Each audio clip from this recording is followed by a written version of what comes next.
Here's our host, Tian Wei. Hello and welcome to World Insight from me, Tian Wei, coming from Beijing. The program is live. Chinese President Xi Jinping called for efforts to build a community with a shared future for mankind in an address at the opening of the virtual BRICS Business Forum on Wednesday. President Xi from China stressed the importance of inclusiveness, openness, and integration to forestall an economic crisis. He says countries should stay committed to the representation of emerging markets. Other BRICS leaders also delivered their remarks at the event. It's been nearly 16 years since BRICS was founded to promote the peace, security, development, and cooperation among the world's 5 major emerging economies. And discussions of the bloc welcoming new members are also ongoing.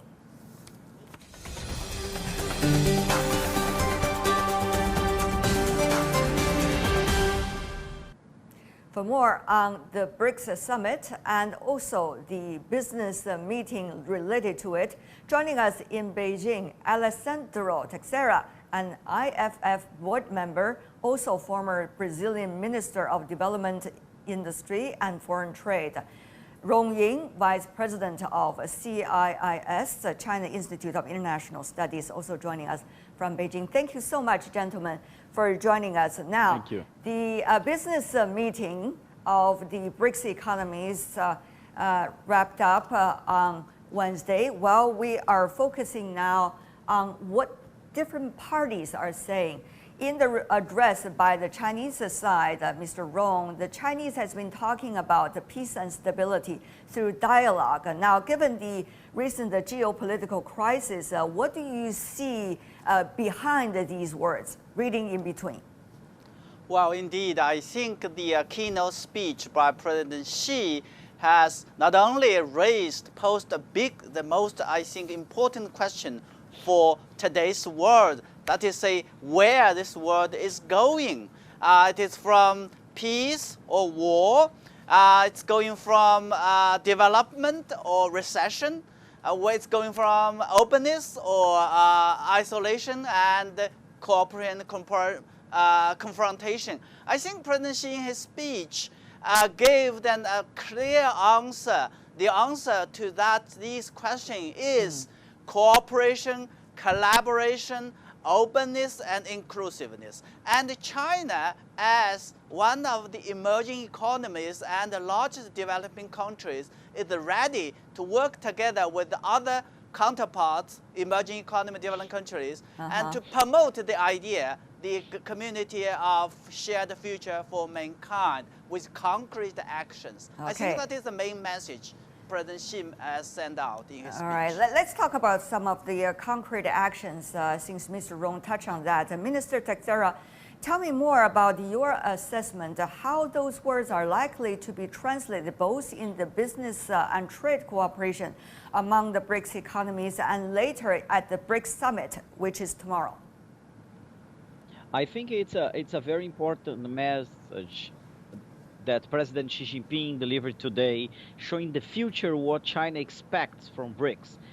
Many people would say China is going to be fully engaged in BRICS, how is going to be the participation of Brazil, how BRICS is going to stand with one of the members in a deep war. But I think what President Xi Jinping offer is a future for BRICS, saying we need to continue to opening up, meaning having more trade, more investment, and that's the base that we need to share in cooperation for we achieve progress. But Mr. Minister, what do you make of the synergy of the BRICS countries? And also, earlier there were also agreements and the consensus reached by all, yet what about the implementation so far, Mr. Minister? I think that the implementation of BRICS since the beginning, since we start negotiating BRICS, the idea was not to only have 4 countries, then after South Africa, but to be a voice for developing countries. So the reality of BRICS now, with many countries like Egypt, like Argentina, trying to get into the BRICS mechanism is very important.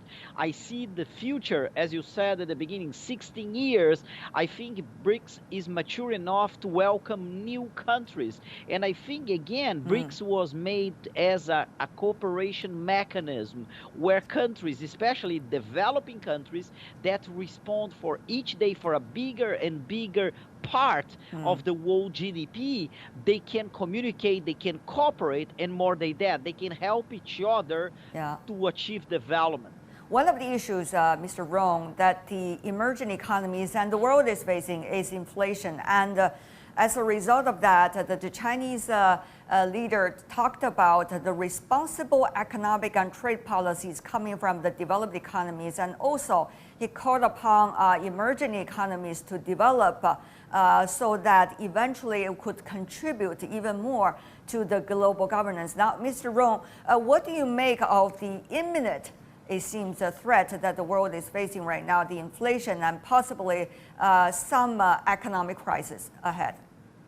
Yeah, that is again very much sort of the problems and the challenges facing the developing countries, in particular, I think those in Africa, Latin America, and others.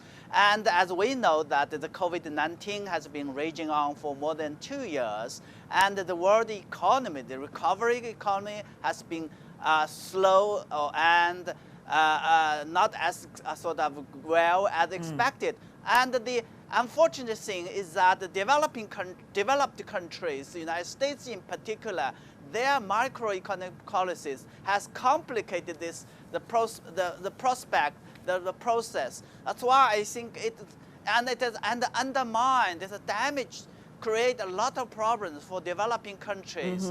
And that is why I think developing countries, emerging economies as a whole, should speak up and make their voice heard in pushing and urging developing countries, the United States in particular, to be responsible, to take into account the fact that the global economic recovery in the end would going to affect all the countries in the world, the United States in particular. That, I think, the message is again very clear. The message could be clear, and yet when it comes to real actions, Mr. Minister Teixeira, coming from Brazil, tell me more about how do you see what some call the vulnerabilities of emerging and developing countries as a result of policies in economies in the global north?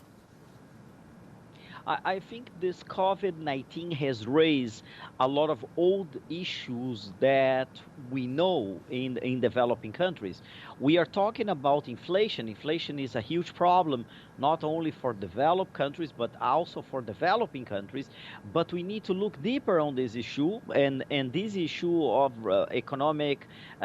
possible economic recession has brought to the table unemployment, has brought to the table hunger, has brought to the table in many countries like Brazil, for example, poverty. Many people would come out of the poverty, but now are back. Almost 20 million people back to the poverty, extreme poverty. So these issues are very severe in developing economies because they generate all other social problems. Yes, indeed. Mr. Rong, China has announced earlier about the eradication of extreme poverty, but of course China also cautions recently about the falling back of some of those citizens into poverty as a result of the latest changes and economic challenges all over the world. Now, Mr. Rong, how do you see the BRICS economies will be able to do today, particularly with the disruptions of the global supply chains and also still with the interruptions of COVID-19 and prevention and control policy differences? Well, I think the most important thing for BRICS to do is, of course, to strengthen their coordination and collaboration, particularly in terms of the microeconomies, and also, I think, to ensure that their voices would be heard. Most importantly, I think in the past years, in particular, I think on the question of poverty elevation and reduction, China and other countries, they have made great progress and accumulate a lot of experiences and expertise. In this regard, I think BRICS can make a big difference in terms of that.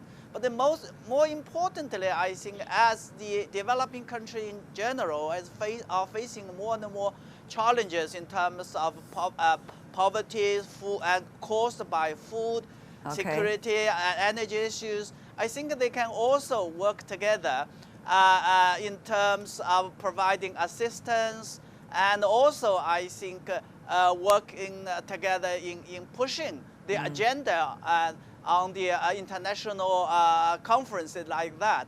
I think when BRICS speaks, their voices will be much louder than one single country. I think this is the importance of BRICS and in this context. There are some great news actually over the past week or so. The WTO, the 12th Ministerial Conference, managed to reach some wonderful consensus, something unprecedented over the past years. So multilateralism seems to be having some kinds of good news. And yet, Mr. Teixeira, let me know about your thoughts about some media reports trying to frame the BRICS platform as someone so-called anti the developed economies, anti the West. China is trying to circle a few members of the global economies and try to send out very different messages. Mr. Minister, what do you think about the nature of the BRICS and the nature of interactions among the BRICS for their contributions to the world?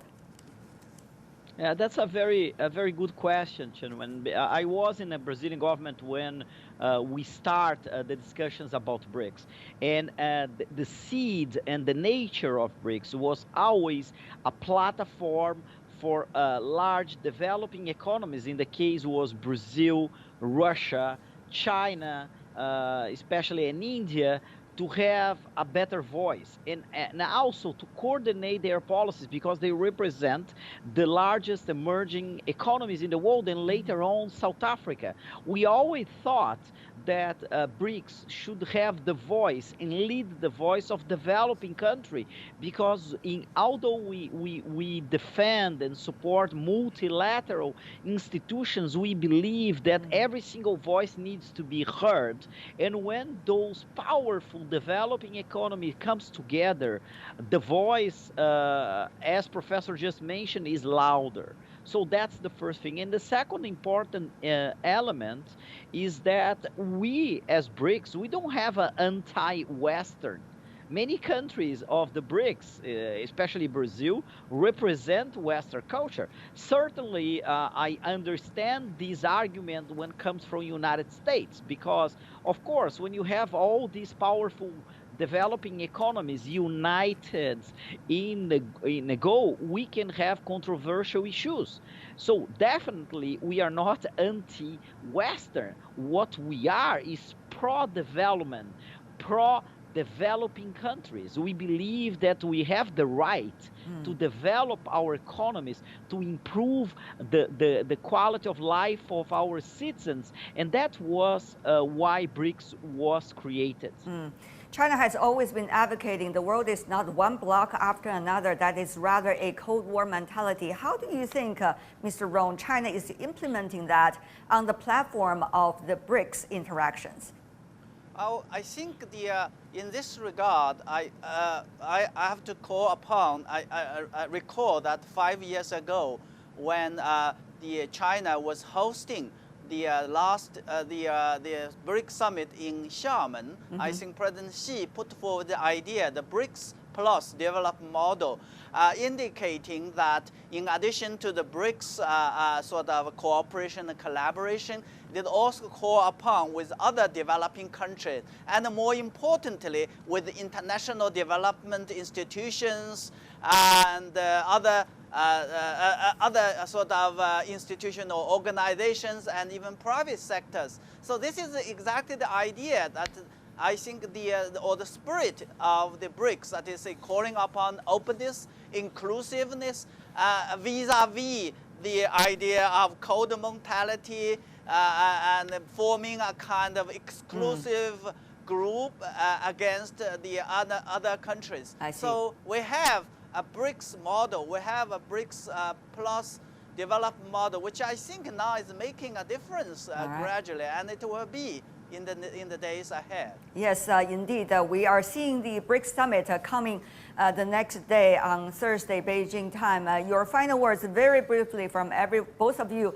What do you like to see from those summits? What result do you expect them to bring to the ideas of the world? Minister Teixeira. First, that BRICS as an institution, as a platform, is commitment to help developing countries to recover from the COVID and the recession that is facing us. Mr. Rong. Well, I would say that as the BRICS is now entering a new era for high quality development, I would expect and looking forward for more concrete actions that would put forward the spirit of BRICS and their vision into practice to make a difference in this fast changing and volatile world. Rong Ying, Alessandro Teixeira, gentlemen, what a pleasure to hear your insights. Wonderful. Thank you so much.